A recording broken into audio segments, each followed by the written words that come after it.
yang namanya mineral kritis atau critical minerals gitu ya, jadi isu yang sangat cukup panas lah seperti itu. Mineral ini dibutuhkan untuk mengenerate low carbon technology. Kita seringkali dituding nih kalau nikel Indonesia ini kotor gitu, nggak bertanggung jawab gitu. Apakah Indonesia sendiri itu sudah ready, sudah siap untuk mengakomodir green mining atau responsible mining ini? Indonesia tuh masih belum tahap ke ready tuh, harusnya udah bisa ready gitu. Oke. Cuma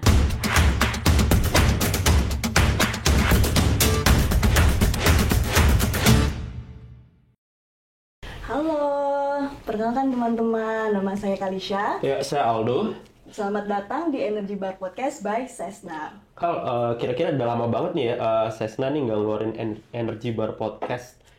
Iya, kurang lebih kita hiatus setahun, tapi tenang teman-teman, di tahun 2024 ini kita kembali dengan topik yang gak kalah fresh, gak kalah menarik, dan pastinya edukatif. Nah, untuk kali ini kita bakalan ngebahas soal green mining, sebagaimana Kementerian Energi dan Sumber Daya Mineral mendefinisikan green mining ini berarti kegiatan pertambangan yang memiliki wawasan lingkungan. Nah, sebenarnya green mining ini udah diatur dari tahun 2009 sampai dengan perubahan terbaru dari undang-undang tersebut, yakni Undang-Undang Nomor 3 Tahun 2020 tentang pertambangan mineral dan batu bara. Sebagai catatan untuk teman-teman semua, di Undang-Undang Minerba, konsep green mining ini sendiri dituangkan dalam bentuk pengaturan reklamasi dan kegiatan pasca tambang, di mana kegiatan reklamasi ini merupakan kegiatan untuk memulihkan lingkungan hidup selama kegiatan pertambangan, sementara pasca tambang merupakan kegiatan untuk memulihkan lingkungan hidup berdasarkan perencanaan yang terstruktur serta masif yang dilakukan setelah melakukan kegiatan pertambangan. Nah, untuk membahas topik ini, kami menghadirkan dua narasumber yang keren-keren banget. Silakan Pak Mutazar. Iya, halo selamat siang teman-teman. Saya Mutazar, Sustainability Manager dari Nickel Industries Limited. Ya, Bu Florin mungkin bisa. ya, nama saya Klorinda, saya selaku Senior Manager untuk Energy and Sustainable Business di World Resources Institute atau WRI Indonesia. Nah, karena kita udah memperkenalkan diri juga, narasumber kita yang keren-keren juga udah memperkenalkan diri, langsung aja kita bahas nih. Pertama mungkin kita mau tanya dulu ya ke Pak Mutazar. Pak Mutazar ini kan salah satu pelaku usaha pertambangan. Nah, Pak Mutazar sebagai pelaku usaha pertambangan yang bergerak di bidang nikel, kira-kira gimana sih komitmen NIC dalam melakukan green mining di kegiatan usahanya, Pak Mutazar? Ya, jadi green mining ini sangat penting ya untuk unit usaha kami karena sebagaimana yang kita semua tahu ya, untuk nikel ini kita digunakan salah satunya untuk baterai dan juga untuk teknologi energi terbarukan. Jadi kami harus memastikan bahwa nikel yang diproduksi ini dihasilkan dengan cara-cara yang berkelanjutan. Salah satunya yang kita bahas tadi green mining gitu. Nah, mungkin green mining ini sendiri kalau buat kami sih setidaknya mencakup 3 aspek ya. Pertama, dari sisi lingkungan tentunya yang tadi udah disebutkan, dia harus berkelanjutan. Kemudian dari sisi sosial dia harus bisa diterima ya oleh masyarakat, oleh local community. Dan ketiga tentunya dari sisi ekonomi dia harus bisa tetap menguntungkan dong. Karena kan perusahaan kan merupakan sebuah entitas bisnis ya, yang ya salah satu tujuannya adalah untuk menghasilkan nilai bagi pemegang saham, seperti itu. Berarti memang ada penyatuan unsur-unsur antara lingkungan, masyarakat, sosial dalam hal ini, dan juga ekonomi, Bang Mutazar ya? Betul sekali, Pak Aldo. Jadi mungkin kalau saya lebih seringnya bilangnya responsible mining. Responsible mining. Iya, responsible mining gitu. Jadi kalau green atau responsible atau sustainable kadang memang dipertukarkan aja sih gitu. Cuman stigmanya menurut saya kalau green ini dia lebih melekat ke lingkungan saja. Jadi mungkin kalau saya biasanya menyebutnya responsible mining atau pertambangan yang bertanggung jawab gitu. Karena tadi kita ada aspek sosial, aspek ekonomi, aspek lingkungan.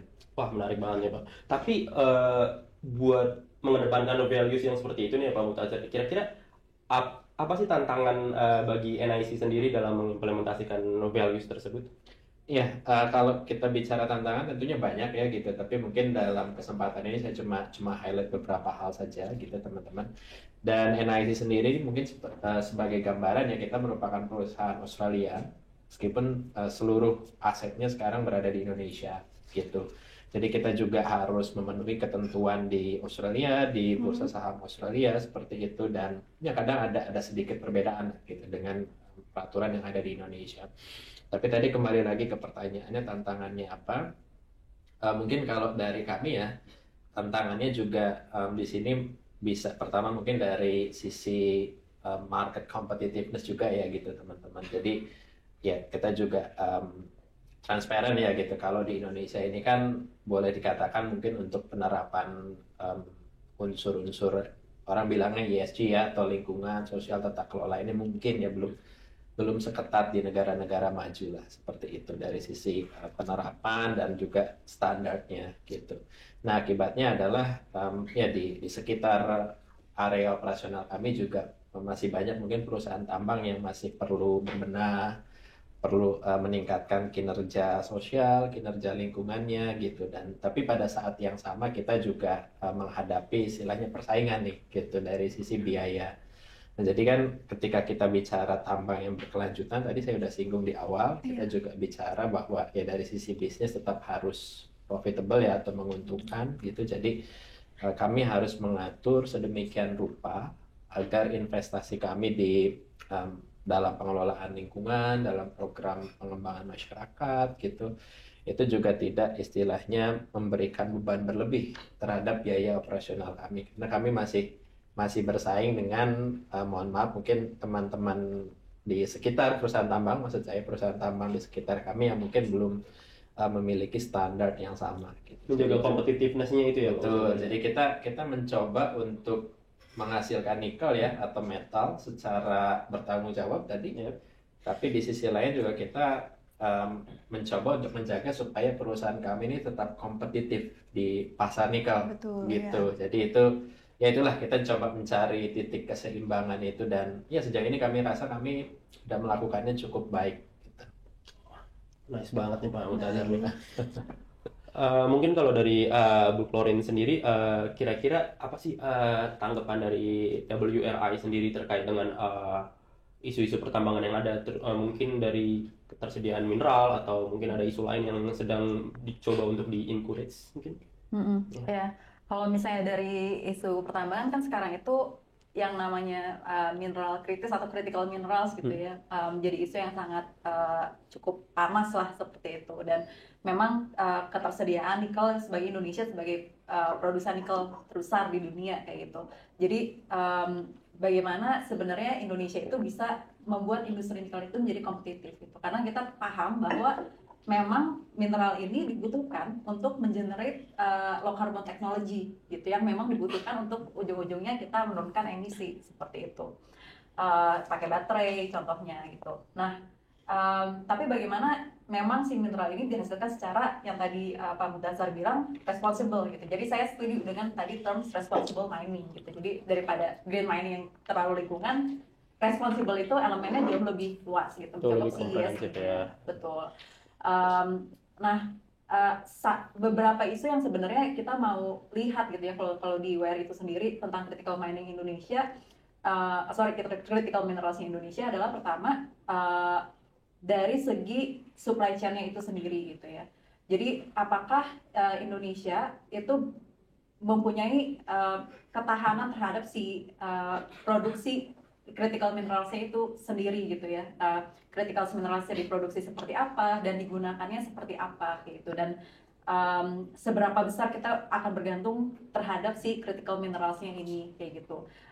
Kalau misalnya kedepannya nanti ada era kritis gitu ya seperti COVID kemarin yang mengganggu supply chain, apa yang akan terjadi kayak gitu. Hal-hal seperti itu yang sebenarnya harus dipikirkan jangka panjang oleh pemerintah kita kayak gitu.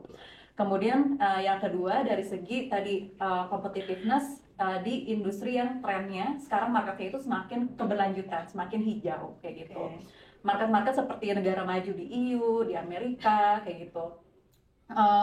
Yang mereka juga low carbon technology generation-nya semakin banyak gitu ya. Jadi memang itu pangsa pasar yang sangat besar sebenarnya. Gimana Indonesia itu bisa ngetap ke market-market seperti itu yang mereka standar ESG-nya itu sudah kuat kayak gitu. Kalau misalnya kita tidak punya standar ESG yang kuat, ya market kita hilang kayak gitu. Ujung-ujungnya kita akan bisa jualnya ke negara-negara yang standar ESG-nya lemah seperti itu. Nah, ketika kita juga melakukan si keberlanjutannya ini gitu ya, untuk menuju ke arah sana, insentif apa yang diberikan untuk perusahaan-perusahaan mineral tersebut yang beroperasi di Indonesia gitu, termasuk NIC kayak gitu.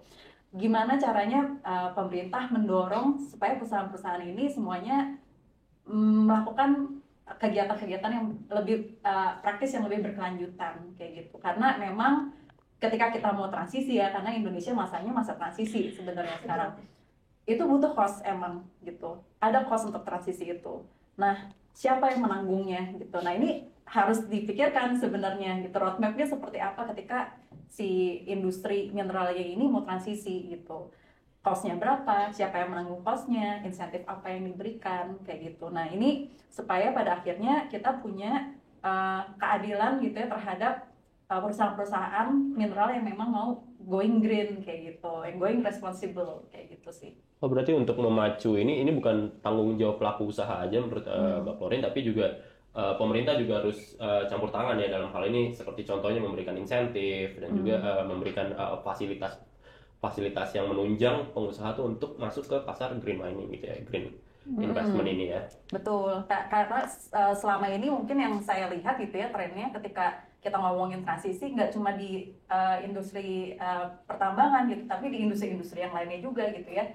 Yang terjadi ketika kita ngomongin keberlanjutan adalah voluntary effort gitu dari si perusahaan-perusahaannya gitu. Jadi memang perusahaannya entah disuruh dari headquarternya gitu, dari Australia mungkin, terus atau mengikuti market driven gitu yang emang menuntut ESG, mungkin disuruh sama investornya gitu. Jadi mereka melakukan itu secara voluntary aja gitu.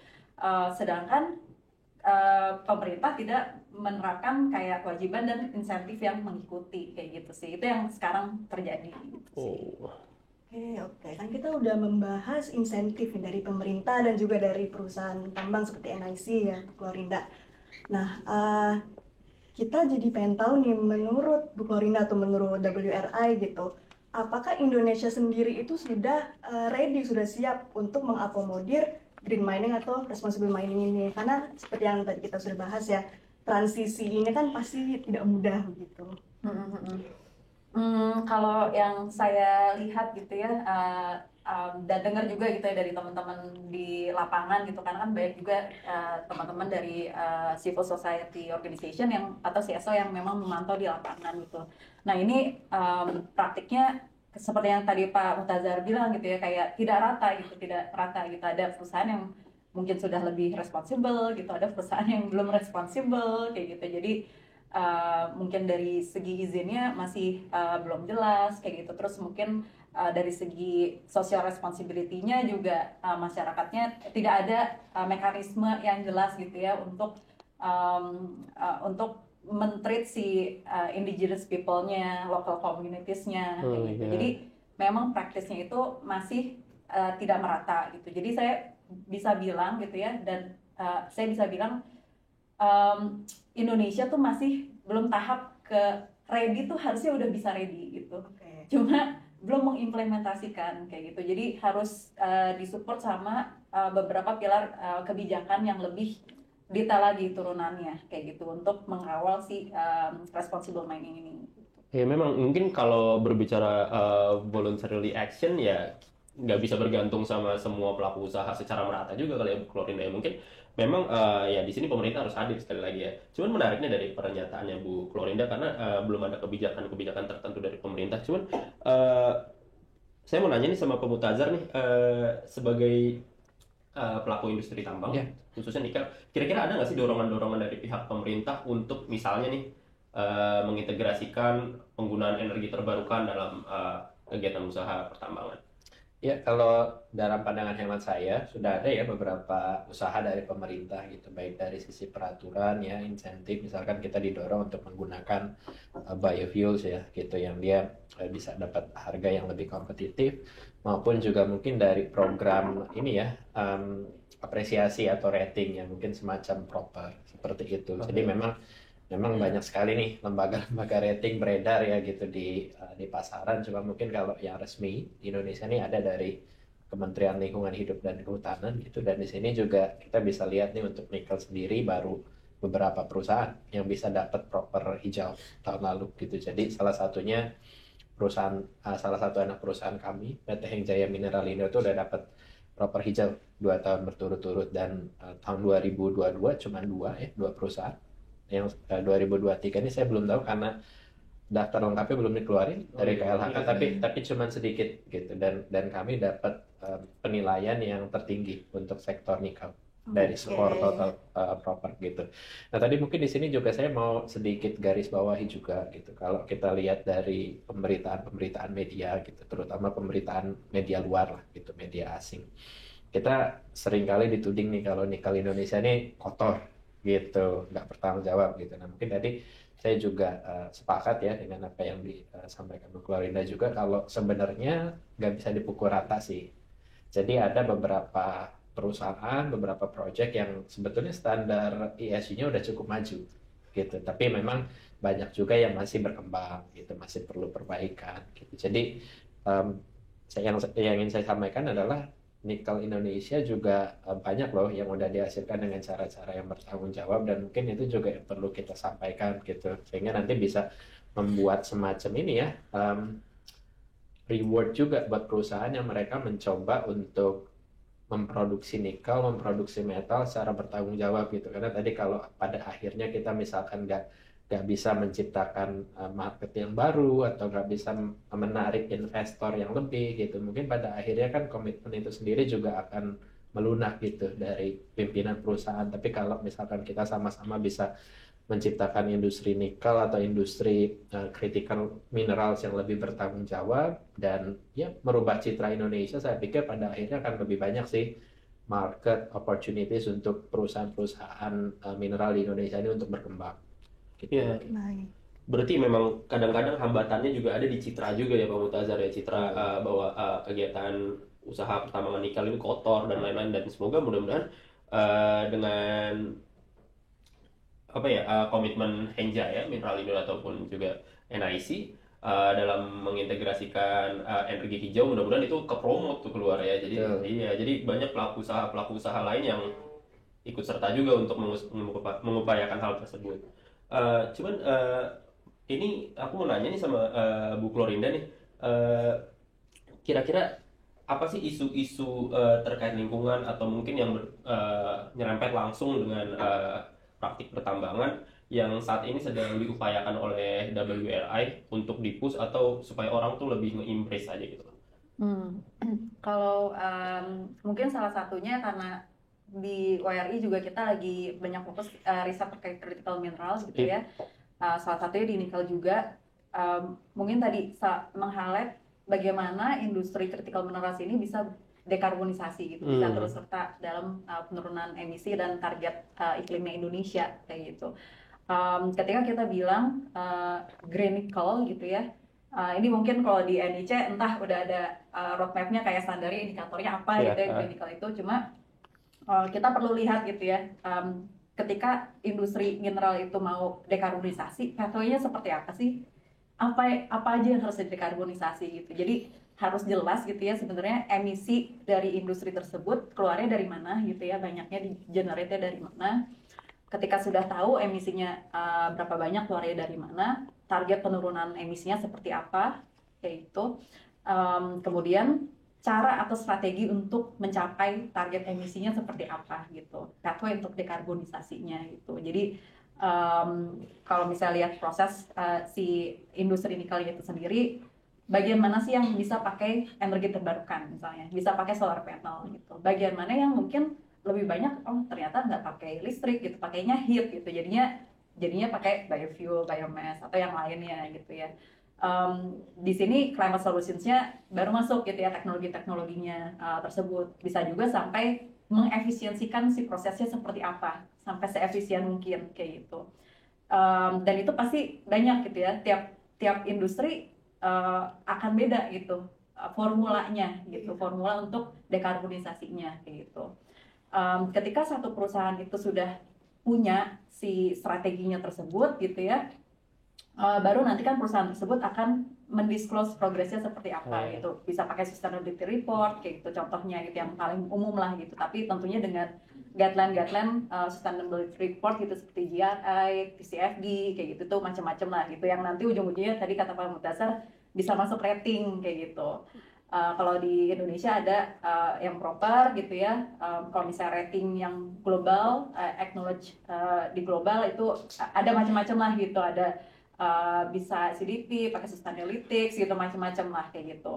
Nah, jadi itu isu yang lagi kita coba godok gitu ya. Gimana cara supaya industri nikel ini dan critical mineral pada umumnya itu bisa dekarbonisasi seperti itu, sehingga ujungnya ketika kita klaim gitu ya Indonesia kita memproduksi nikel yang low emission gitu. Nah itu buktinya jelas gitu, runtutannya sampai disclosure-nya juga jelas kayak gitu sih. Berarti memang ini ya Bu Klorinda ya, memang saat ini WRI juga terlibat dalam melakukan riset-riset terkait langkah konkret apa sih untuk dekarbonisasi ya. Betul. Gitu. Oke. Jadi Bu Klorinda tadi menyampaikan isu-isu yang diharapkan itu bisa di-tackle begitu ya Bu. Dari sisi WRI, apakah ada langkah strategis tertentu yang dilakukan untuk menyuarakan concern-concern ini gitu Bu? Jadi untuk menyuarakan concern ini kita masih dalam tahap menaikkan awareness-nya dulu nih. Jadi karena kan sebenarnya si peta dekarbonisasinya itu sendiri masih kita coba rancang gitu ya. Ini kelihatannya akan kerjasama dengan Bappenas kayak gitu. Jadi itu masih nanti gitu ya resultnya. Tapi kalau sepanjang jalan ini mungkin kita akan cukup mengawalnya dengan awareness-nya gitu ya. Jadi tentang contohnya seperti podcast sekarang ini gitu ya. Isu apa yang sebenarnya harus diantisipasi gitu, dan bagaimana Indonesia bisa meningkatkan competitiveness dari industri critical mineralsnya kayak gitu sih. Menarik. Oke. Kita mau ini Bu dan Bu Mumtazah dan Bu Klorinda. Jadi Indonesia ini kan memiliki NDC atau Nationally Determined Contribution untuk meningkatkan target penurunan emisi gas rumah kaca menjadi 31,89%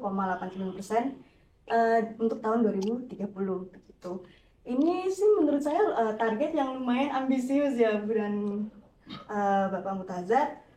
Jadi kami pengen tahu nih untuk mencapai penurunan emisi tersebut, mitigasi apa atau action konkret atau langkah strategis gitu yang bisa dilakukan. Mungkin bisa dari Pak Mumtazah. Ya, sebagai perusahaan yang beroperasi di Indonesia ya tentunya kami mendukung komitmen dari pemerintah Indonesia gitu. Karena saya rasa kita nggak akan bisa mencapai target NDC itu kalau semua pihak nggak berpegang tangan, nggak saling mendukung untuk mencapai target itu gitu. Jadi kalau dari kami sendiri mungkin kita melakukan ini ya, transformasi di proses bisnis kami. Jadi mungkin sebagai gambaran ya, Nickel Industries Limited itu atau NIC itu kita punya tambang nikel dan kita juga punya smelters atau pengolahan nikel gitu.